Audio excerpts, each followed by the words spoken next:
Que a graça e a paz de nosso Senhor e Salvador Jesus Cristo esteja com todos os membros da Igreja Presbiteriana de Juazeiro do Norte. Para mim, é uma grande honra ter sido convidado para participar dos festejos de 30 anos de vida eclesiástica dessa igreja. E para nossa meditação, para a orientação da nossa palavra, nós vamos abrir a palavra de Deus no livro de Atos dos Apóstolos, no capítulo 2. Leremos do versículo 42 até o versículo 47. Esse texto da palavra de Deus é o fundamento da igreja primitiva cristã. Diz assim a palavra do Senhor. E perseveravam na doutrina dos apóstolos, na comunhão, no partir do pão, nas orações. Em cada alma havia temor, entre os prodígios e sinais feitos por intermédio dos apóstolos. Todos que creram estavam unidos, juntos e tinham tudo em comum.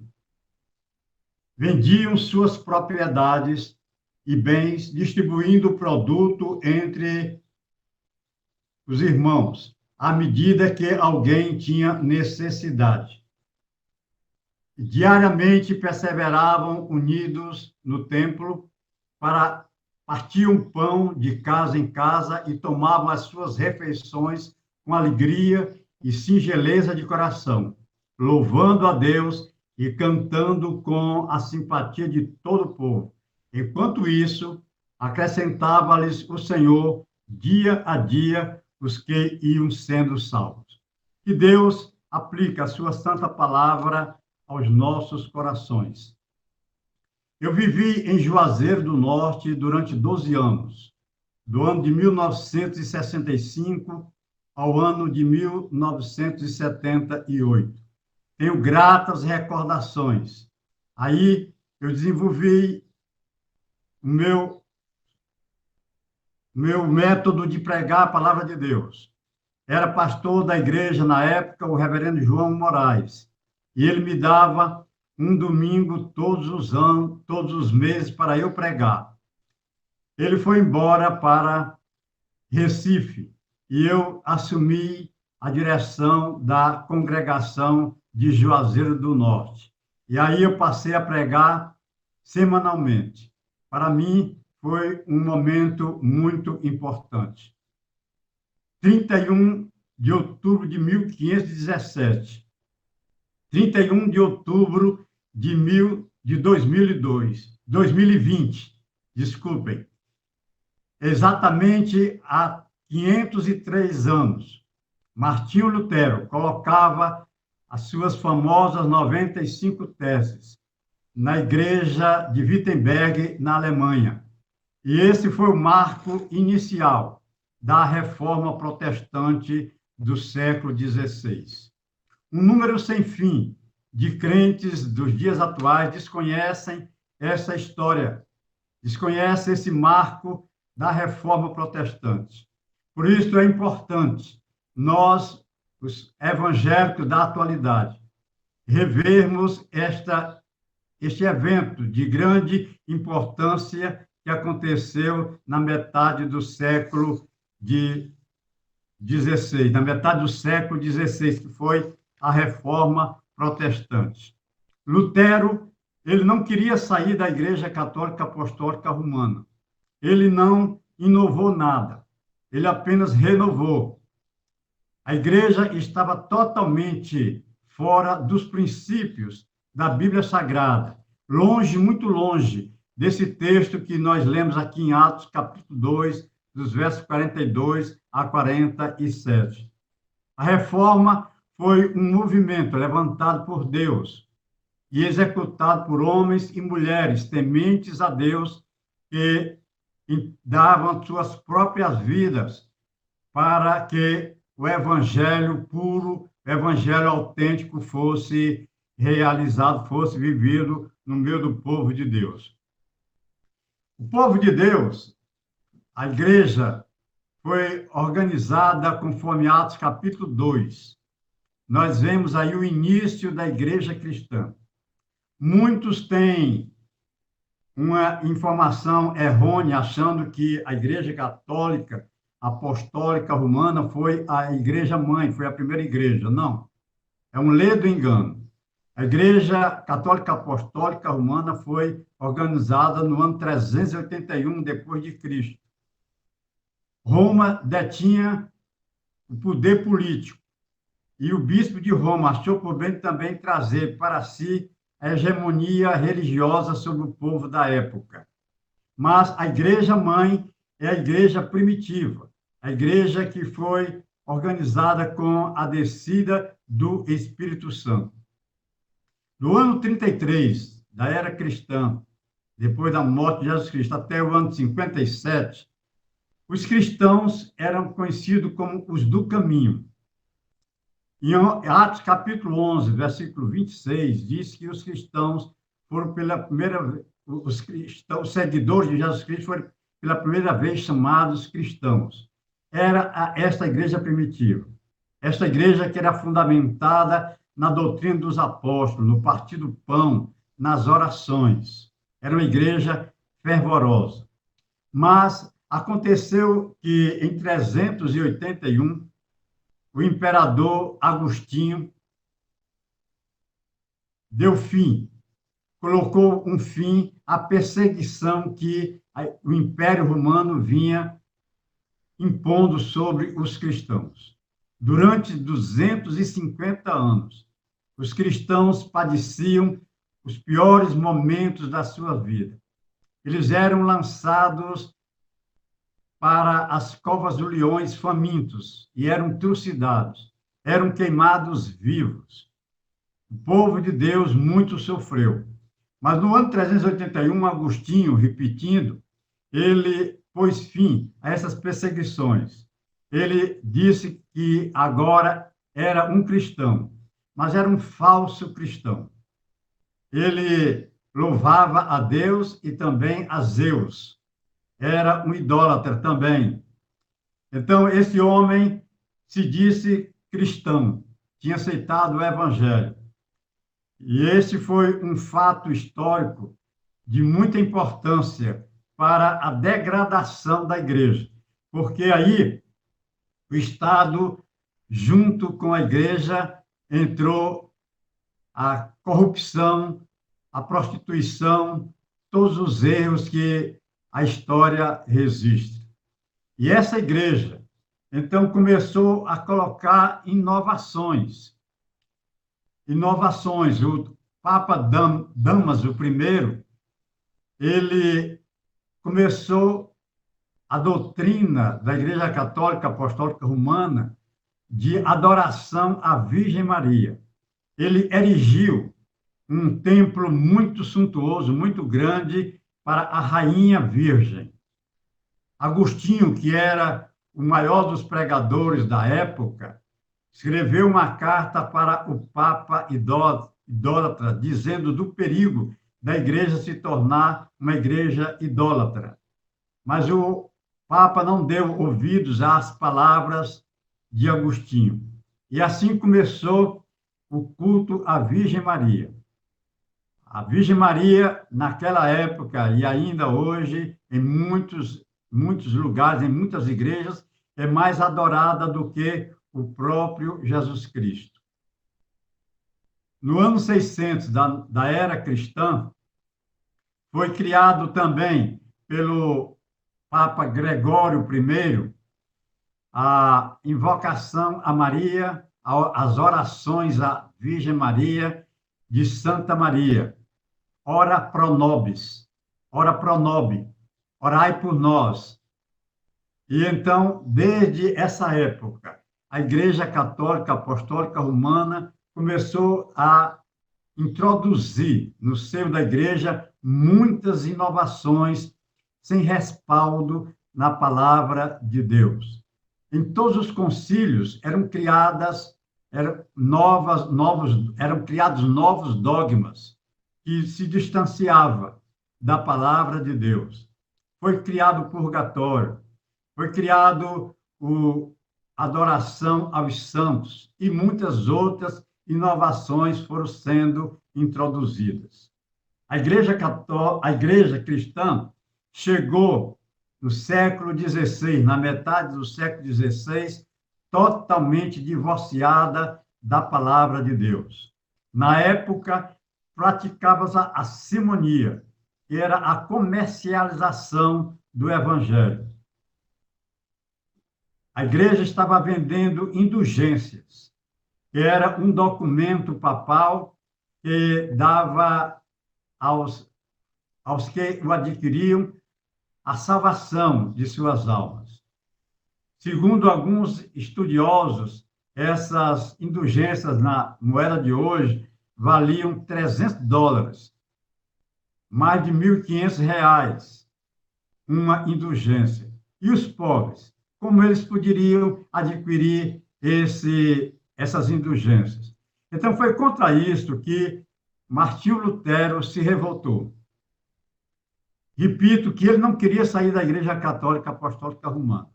Ele queria que a igreja voltasse para os moldes da igreja primitiva.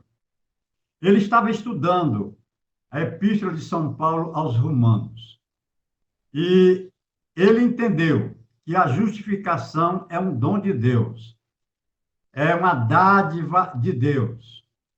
E ele, numa viagem que fez a Roma, subindo de joelho as escadarias da grande igreja de São Pedro, a Basílica de São Pedro, ele teve um insight espiritual. Ele lembrou-se do que é que diz no verso 17 do capítulo 1 de Romanos. No final desse versículo diz assim: e o justo viverá pela fé. Então, Lutero entendeu que aquelas indulgências e as penitências que a igreja recomendava não tinham valor nenhum. Ele entendeu que a salvação é pela graça. E então ele começou a pregar contra as inovações, contra as heresias que estavam sendo inseridas na igreja de Nosso Senhor e Salvador Jesus Cristo. Então, no dia 31 de outubro de 1517, ele colocou as suas 95 teses na porta da igreja de Wittenberg. Foi foi o passo inicial da grande reforma. Mas mesmo antes de Lutero, existiram vários irmãos, homens piedosos que já defendiam a pureza do evangelho. São conhecidos como os pré-reformadores, como John Wycliffe, John Hus, Savonarola. Todos eles foram trucidados, todos eles foram sacrificados. John Hus foi queimado vivo em uma praça pública diante de uma grande multidão. A mesma sorte teve Wycliffe.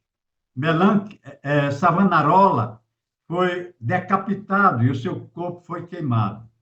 Meus prezados e queridos irmãos, este é um legado muito grande. Então, quando chegou a metade do século XVI, Lutero, então, escreveu essas 95 teses e começou a pregar contra a igreja, contra as inovações da igreja. O seu seguidor, Calvino, João Calvino, que é o pai do presbiterianismo, foi um grande reformador, era um homem intelectual que sistematizou as doutrinas baseadas principalmente nas epístolas do apóstolo São Paulo e escreveu as suas institutas, onde estão baseados sistematicamente a pureza do evangelho. Eles defendiam só a graça, só a fé, só as escrituras, só Jesus Cristo, glória somente a Deus. E esta reforma teve uma expansão muito grande na Europa, na Alemanha, na França, na Holanda. Esses países seguiram a doutrina, a pregação dos reformadores. Esta reforma chegou ao Brasil. Chegou ao Brasil através dos franceses. A primeira invasão francesa, Vicente Leon de Villegagnon, chegou ao Brasil. E ele chefiava os huguenotes. Os huguenotes são os presbiterianos. E no dia 13 de março do ano de 1557, digo melhor, em 55 ele chegou, em 57 ele fez o primeiro culto em terras brasileiras, segundo os moldes da reforma. Depois, com a invasão dos holandeses no Brasil, que durou de 1630 a 1645, também os holandeses trouxeram para o Brasil os ideais da reforma. E os holandeses organizaram a primeira igreja cristã, segundo a reforma. Criaram 2 presbitérios, um em Recife, outro na Paraíba. Mas eles foram vencidos. E o evangelho, então, deixou de seguir a reforma, o protestantismo no Brasil. Mas no século XIX, quando os Estados Unidos faziam um grande movimento de missões, veio para o Brasil Archibald Green Simonton. E esse homem implantou definitivamente o presbiterianismo no Brasil. Louvado seja Deus por essa grande iniciativa de os Estados Unidos virem no Brasil uma possibilidade da pregação do Evangelho. Simonton passou 8 anos, apenas 8 anos no Brasil, e aqui ele morreu. Mas ele deixou uma igreja já organizada, uma igreja com presbitérios e até com um seminário que Manuel da Conceição, ex-padre, foi o primeiro pastor presbiteriano do Brasil. E em Juazeiro do Norte, o evangelho era pregado aqui. Quando eu cheguei a Juazeiro do Norte, no ano de 1965, havia uma igreja batista e a igreja presbiteriana. O trabalho da denominação batista era maior do que a igreja presbiteriana. Nós nos reuníamos numa casinha simples na rua São Pedro, depois passamos para a rua São Paulo. As famílias eram poucas. A família Gonçalves, Vicente Gonçalves, Abner Gonçalves, a família Feitosa, a família Carneiro. Há uma história até muito interessante de Pedro Feitosa. Ele era um homem muito destemido, um homem valente. Me contaram aí a história de que estava havendo um culto da Igreja Batista num determinado local e o frade foi acabar com o culto da Igreja dos crentes, seguido por algumas pessoas. Então, alguém foi ao encontro de Pedro Feitosa dizendo desse fato. E o Pedro Feitosa foi lá e segurou na barba do frade. E teve uma crise nervosa que ele não conseguia abrir a mão para soltar a barba do frade. É um fato até hilariante, mas foi um divisor de águas na cidade de Juazeiro do Norte.